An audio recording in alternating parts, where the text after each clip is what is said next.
Hi friends, welcome to Sneha's lifestyle diary. നമുക്കിന്ന് തേങ്ങ അരച്ചൊരു ഉണക്കമീൻ കറി വെക്കാം.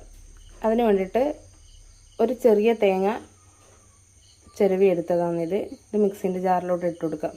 ഇനി ഇതിലോട്ട് 1 ടീസ്പൂണ് മുളക് പൊടി, 1 ടീസ്പൂൺ മുളക് പൊടി ഇടുന്നുണ്ട്. പിന്നെ ഒരു 1/2 ടീസ്പൂണോളം മഞ്ഞൾപ്പൊടി ഇടുന്നുണ്ട്.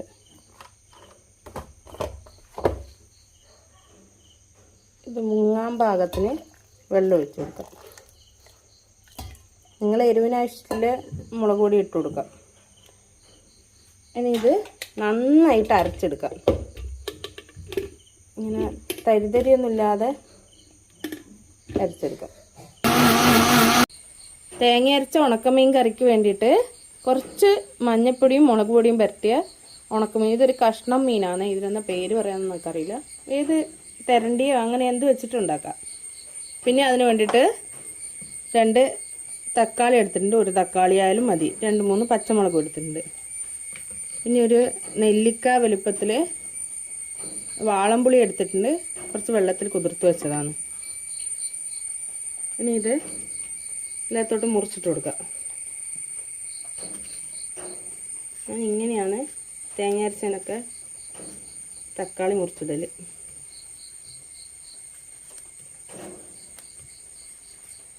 എനിക്ക് ഈ തേങ്ങ അരച്ച കറിയിൽ കുറേ തക്കാളി കിടക്കുന്നത് ഭയങ്കര ഇഷ്ടമാണ്.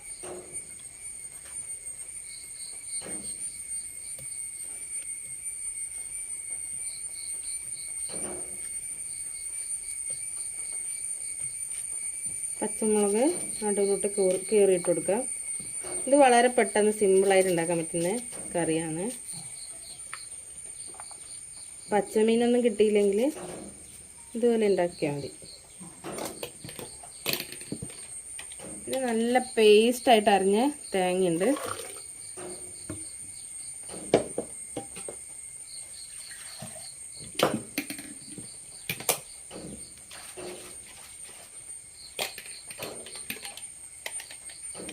മിക്സിൻ്റെ ജാറിലോട്ട് ഇട്ടിട്ട് നന്നായിട്ട് കുറച്ച് വെള്ളം കൂടി ഒഴിച്ചെടുത്തിട്ടുണ്ട്. ഇനി ഇതിനകത്തോട്ട് ഈ വാളംപുളി പിഴിഞ്ഞിട്ടാണ് ഒഴിക്കുന്നത്. ഞാൻ കുരു ഇല്ലാത്ത വാളംപുളിയാണ് അത്രക്ക് എടുത്തിട്ടുള്ളത്. കുരുള്ള വാളംപുളി ഞാൻ കുറച്ചും കൂടി എടുക്കാം. ആ പുളിവെള്ളം കൂടി ഇതിനകത്തോട്ട് ഒഴിച്ചു കൊടുക്കാം. ഇനി നമുക്ക് ഒന്ന് ഇളക്കിയിട്ട് അടുപ്പത്തോട്ട് വെച്ച് കൊടുക്കാം.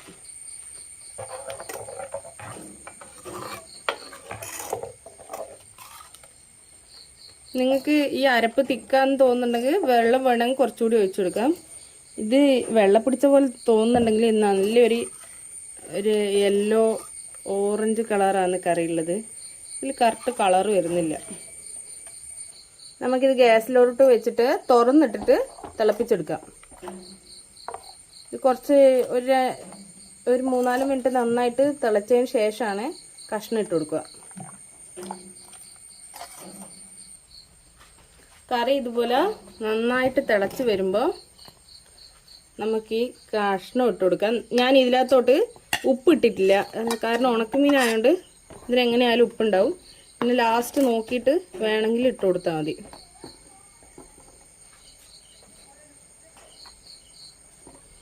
ഈ മീൻകറി ഒരുപാട് ലൂസായിട്ടുള്ള ഈ ഒരു ലൂസൊന്നും ഉണ്ടാവില്ല. കുറച്ചുകൂടി വറ്റിച്ചിട്ട് എടുക്കുള്ളൂ.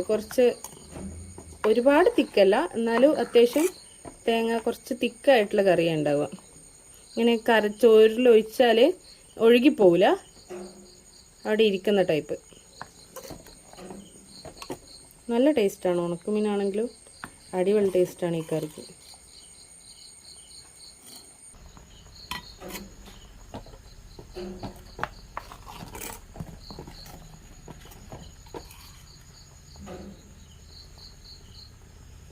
നമ്മൾ കറിയിലിടുന്ന ഉണക്കമീനിന് ഉപ്പും മുളകൊന്നും പെരക്കിയിട്ടില്ലെങ്കിൽ ഈ ഒരു യെല്ലോ കളർ കാണൂല.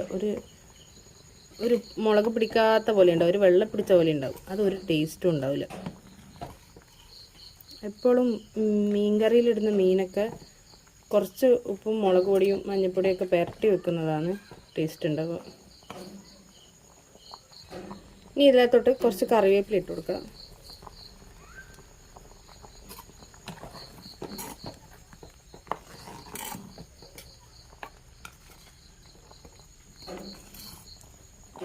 അങ്ങനെ നമ്മൾ ഉണക്കമീൻ കറി ഏകദേശം കഷ്ണമൊക്കെ വെന്തിട്ടുണ്ട്. കറിയൊക്കെ കുറച്ച് വറ്റി. ഇനി ഗ്യാസ് ഓഫ് ചെയ്ത് കൊടുക്കാം.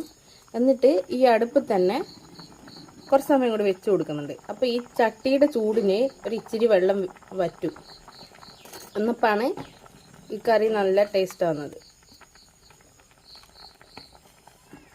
കുറച്ചുകൂടി വെള്ളം വറ്റി, എന്തോ അടിവെള്ളം വറ്റുക അങ്ങനെ എന്തോ പറയാൻ തോന്നി. ഇനി ഇടവെള്ളം വറ്റുവോന്നോ എന്തോ പറയാ. ഈ